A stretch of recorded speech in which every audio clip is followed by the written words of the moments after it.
Está no ar mais um Justiça do Trabalho na TV, produzido pelo Tribunal Regional do Trabalho de Santa Catarina.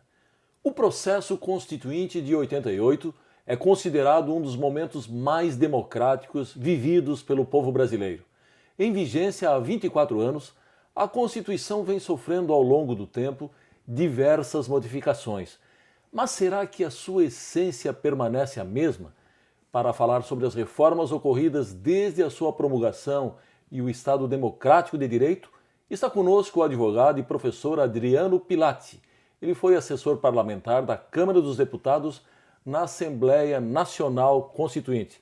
Bem, professor Adriano, é uma satisfação tê-lo conosco. Obrigado por ter aceitado nos conceder essa entrevista. Bom, o senhor participou, na condição de assessor parlamentar, como dito na abertura, do processo de construção da Constituição de 88 e que foi considerado um dos momentos, como também foi dito, mais democráticos vividos pelo povo brasileiro.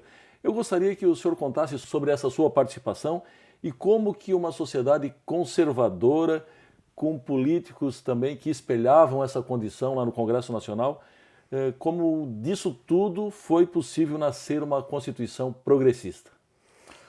Meu abraço, meu muito obrigado, Vanderlei. É uma satisfação poder partilhar um pouco do que aprendi com vocês e com todos que nos acompanham. Eu tive o privilégio de poder participar da Assembleia Nacional Constituinte na dupla condição de assessor parlamentar e pesquisador. Sim. Assessorava parlamentares, elaborando emendas, pareceres, enfim, toda a matéria técnica que é própria à produção legislativa e, ao mesmo tempo, preparava a minha dissertação de mestrado, cujo tema era a luta pela reforma agrária na Constituinte.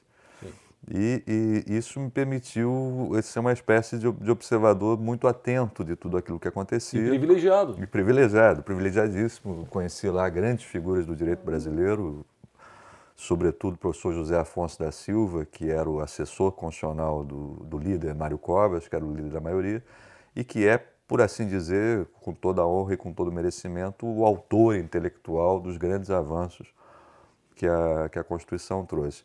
Mas o que importa mesmo é o processo constituinte. De fato, a Constituinte de 87 e 88, e foi isso que me levou a escrever, né, o livro sobre a Constituinte, ela é um paradoxo, porque ela resulta de um projeto conservador desenhado para produzir uma Constituição conservadora, mas esse projeto conservador é, por assim dizer, atropelado por um processo constituinte popular que toma conta e influencia, né, aquele foro de reencontro do Brasil consigo mesmo e produz uma Constituição que é a Constituição mais avançada que já tivemos em matéria de direitos e de liberdades democráticas e que é a Constituição democrática mais longeva da história do Brasil. Né? Muito bem, no processo de elaboração da Constituição foram recebidas, aí até na esteira do seu comentário há pouco, mais de 120 emendas populares, sendo que para cada uma eram necessárias 30 mil assinaturas. E dessas, cerca de 80 entraram no texto da Constituição, o que não é pouca coisa. Na sua avaliação, quais os fatores que contribuíram para que uma participação tão expressiva da população brasileira fosse possível? Em primeiro lugar, é o processo de mobilização que a cidadania brasileira vinha desenvolvendo há pelo menos 10 anos na luta contra a ditadura militar. A luta pela reorganização das entidades estudantis, pelas liberdades democráticas, o novo sindicalismo, a luta pela anistia,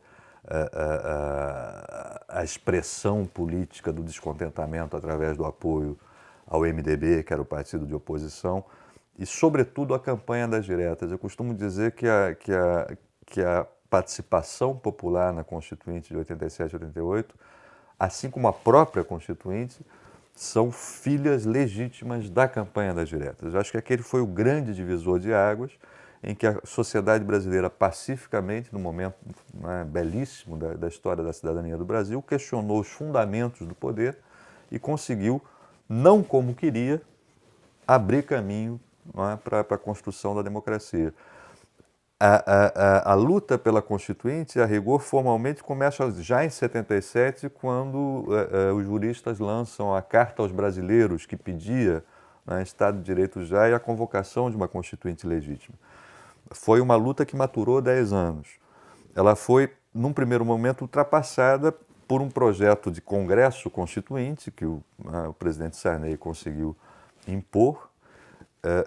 Pensava-se ali que, com uma maioria governista conservadora garantida, teríamos uma Constituição comportadinha, mais ou menos ao estilo da sacrossanta Constituição de 46, mas uma série de fatores, sobretudo essa pressão popular e a expressão interna na Constituinte dessa pressão popular através dos partidos chamados progressistas, a própria fração progressista do partido majoritário, cria já na chamada Batalha do Regimento Interno, quando se definiram as regras de jogo, a possibilidade de que o processo formal fosse permeado pela participação direta da cidadania, né? A prática das audiências públicas, que hoje viraram uma instituição, né, dos parlamentos brasileiros, ela se inicia ali, né?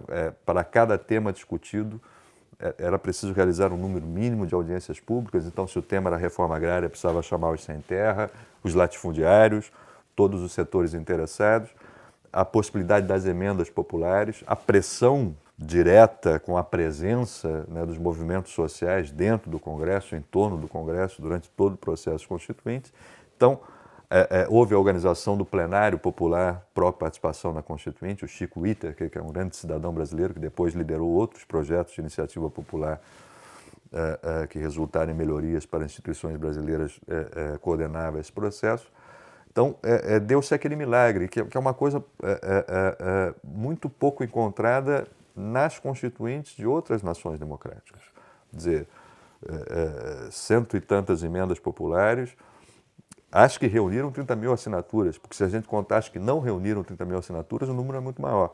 Mas no total das emendas admitidas à votação, nós tivemos 12 milhões de assinaturas. Quer dizer, isso dá conta da dimensão daquele processo em todo o país.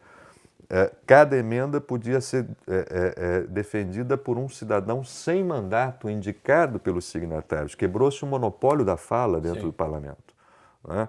Um índio compareceu à Constituinte como índio e não como parlamentar para defender a emenda dos índios.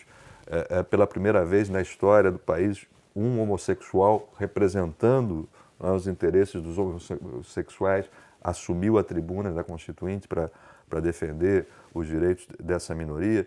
Enfim, foi um processo muito rico. E esse processo afetou, ao final, a decisão constituinte, porque nós tivemos cerca de 80 propostas dessas incorporadas ao texto, né, sobretudo na parte da Declaração de Direitos e na definição das chamadas políticas públicas constitucionais, né, política econômica, ordem econômica, ordem social e as diversas políticas setoriais que ali foram inscritas. Bom, professor Adriano, nós precisamos chamar um rápido intervalo, nós voltamos em seguida, só um instante.